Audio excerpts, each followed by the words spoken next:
Fox 13 News at 10 starts now with breaking news. We continue to follow that breaking news out of Mississippi.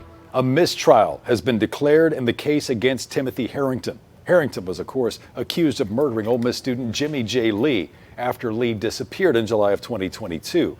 Lee's body, keep in mind, has never been found. The announcement came just before 9 o'clock tonight.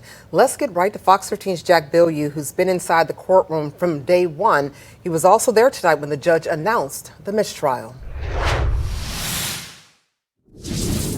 Well, a mistrial was something the court worked hard to avoid, but from the very beginning of deliberations at around 11:30 on Wednesday, the writing was on the wall. The jury came out and told the judge 3 times that they were not able to reach a verdict. 2 of those times, they said they were hung 11-1. The 3rd time they came out, the judge declared that mistrial.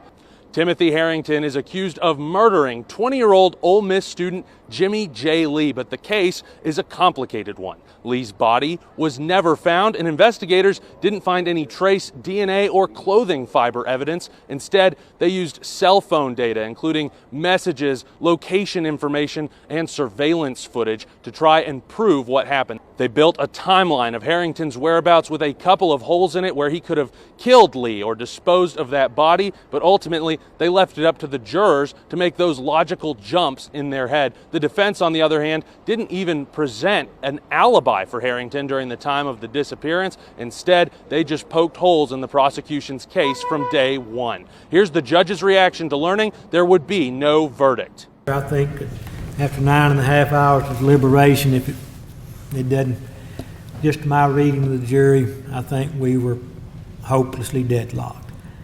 I'll entertain y'all sometime in the next week or two about possible court date, trial dates for a new trial.